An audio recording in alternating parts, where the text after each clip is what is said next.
اسماعیل کو اللہ نے اپنا دوست یار بنایا تو پھر خوب آزمایا، اور بچپن میں پہلی آزمائش ابراہیم کی یہ ہوئی کہ جب یہ واقعہ ہوا تو بادشاہ نے حکم دے دیا کہ ابراہیم کے لیے آگ جلائی جائے اور اس کو آگ میں ڈالا جائے۔ بڑی خطرناک آگ جلائی گئی۔ پھر شوق میں یہ کہ پھر قرآن کہتا ہے کہ اس آگ میں جیسے ہی ابراہیم کو بچے دے، حالانکہ چھوٹے سے دے، اس وقت معافی مانگ لینا نہیں سکتا، لیکن نہیں، کمپرمائز نہیں۔ کیوں؟ آخر آگ میں پھینکا گیا تو پھر اللہ نے آیت اتاری اور آگ کو حکم دیا، یا نار کونی بردم و سلام علی ابراہیم، اے آگ میرے ابراہیم پر ٹھنڈی ہو جا اور سلامتی ہو جا۔ تو لوگوں نے دیکھا کہ پوری کی پوری آگ بجھ گئی اور ابراہیم بچے اس آگ میں ایسا کھیل رہے تھے جیسا بچہ باغیچے میں کھیلتا ہے۔ دنیا نے دیکھا، آج بھی وہ جگہ موجود ہے۔ تو کہنے کا مقصد یہ کہ بچپن میں اللہ نے ابراہیم کو آزمایا، پھر جوانی میں اب وہ تم بھی ذرا ڈھونڈو، صرف مولانا کچھ کام نہیں کے بیان کر کے سمجھائے، تم بھی تو پڑھو بات ہے، دین پڑھو تو صحیح۔ کیوں؟ پھر جوانی میں اللہ نے ابراہیم کو آزمایا، کیسے آزمایا؟ پڑھو۔ کیوں؟ پھر شادی کے بعد ابراہیم کو اللہ نے آزمایا، اور پھر آخری آزمائش جو بڑی آزمائش تھی وہ یہ قربانی والی آزمائش ہے کہ اللہ نے 80 سال کی عمر میں، روایت میں آتا ہے بڑھاپے کی عمر میں اللہ نے اولاد دی تھی۔ اللہ سے ابراہیم اولاد مانگ رہے ہیں، اللہ نے بالکل آخر عمر میں اللہ نے اولاد دی، بڑھاپے کی عمر میں اسماعیل اولاد دیا۔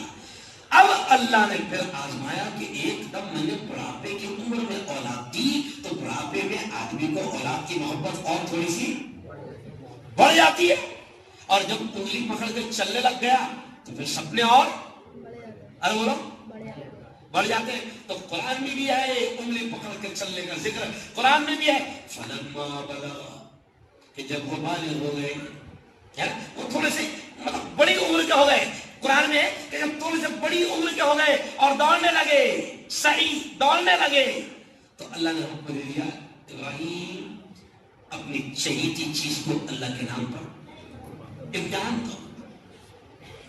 اب قرآن کہتا ہے کہ ابراہیم علیہ السلام نے اپنے بیٹے کو بولے، بیٹا انی ارا فی المنام انی اذبحک فانظر ماذا ترى۔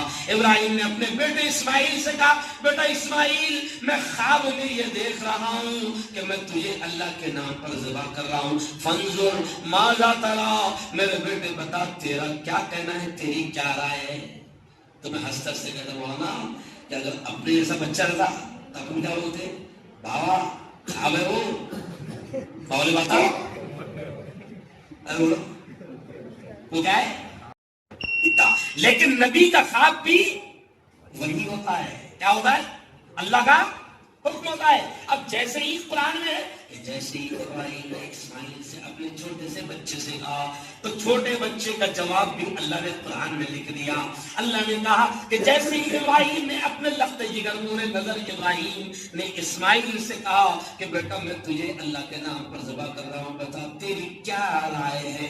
تو اللہ نے اس جواب کو جو اسماعیل نے چھوٹے سے بچے نے باپ کو دیا، قرآن میں ہے، بیٹے نے کہا یا ابتی، او میرے ابا حضور، افعل کرو ما تؤمر، جو تم کو حکم دیا گیا، ستجدنی انشاءاللہ من الصابرین۔ ابا حضور جو حکم اللہ نے آپ کو دیا مجھے قربان کرنے کا، کر دو اللہ کے نام پر قربان، انشاءاللہ تم مجھے صبر کرنے والا پاؤ گے۔ کیوں؟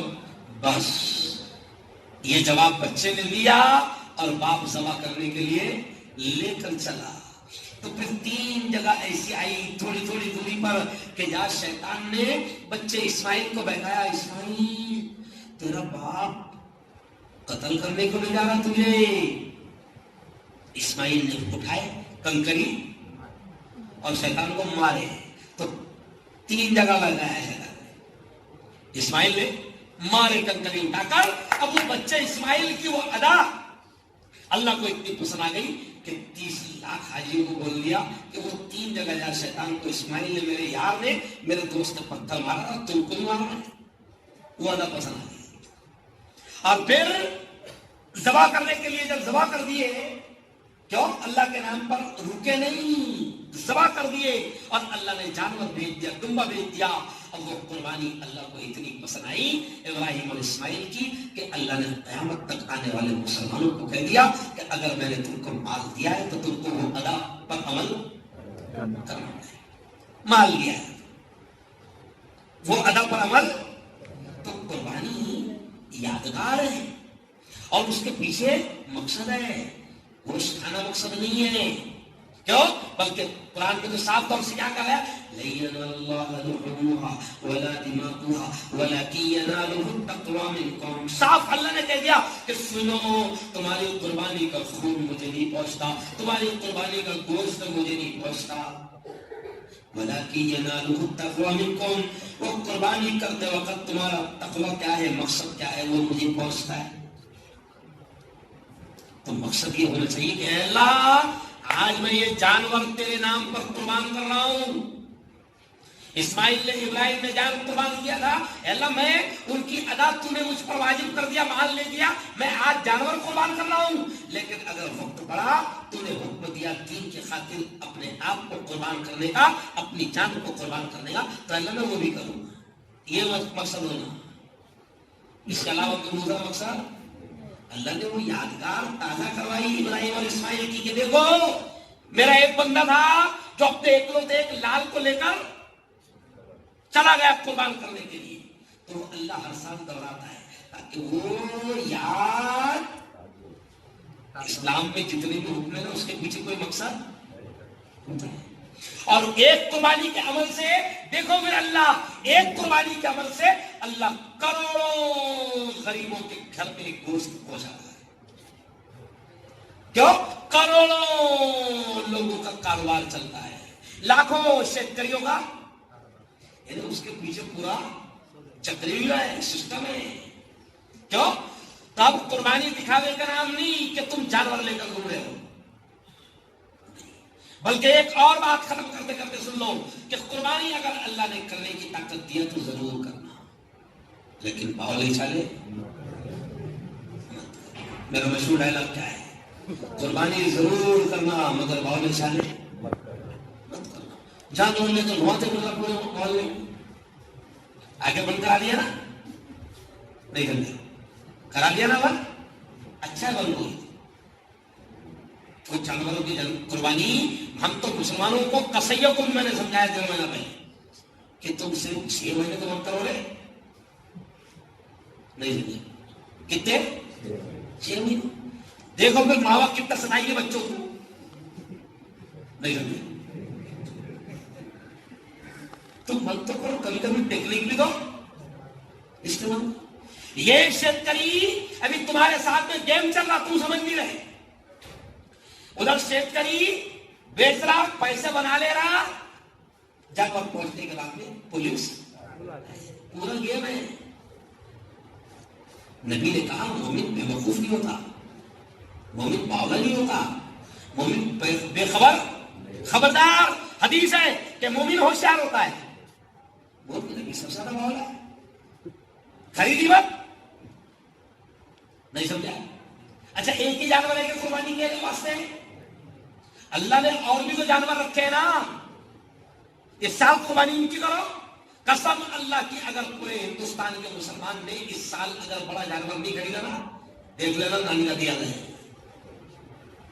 اور اللہ نے آپشن رکھا کیوں؟ اللہ کو معلوم تھا نا اس سال آئیں گے، دیکھ لیا، ارے بولو وہ تو قیامت تک کا علم رکھتا ہے نا، اس کو معلوم تھا نا، اس لیے اس نے بھی جب دیا یہ بھی کاٹ سکتے، یہ بھی کاٹ سکتے، یہ بھی کاٹ سکتے، تو جو جانور زیادہ لگتا بھی لگتا ہوگا چھوڑ دو اس کو، نہیں سمجھا، اس کو چھوڑ دے، اس کی فرض تھوڑی ہے، ارے بولو اس کی واجب تھوڑی ہے۔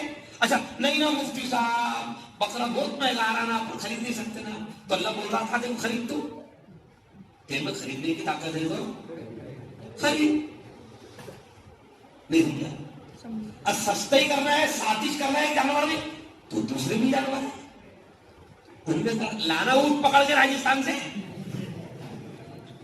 نہیں سمجھا، اونٹ لا پکڑ کے کہاں سے دکھا ذرا ایسا اونٹ ہوا نہیں دکھا. اللہ نے منع کیا لیکن تھوڑی سی تو عقل استعمال کرو. تو قربانی ضرور کرنا ہے لیکن کوئی ایسی حرکت نہیں کرنا ہے جس سے مسلمانوں کی جان کو نقصان. میں نے عیدگاہ میں قصیوں کے ساتھ میٹنگ کی 1.5 مہینے پہلے پورے مہاراشٹر کے قصی آئے تھے.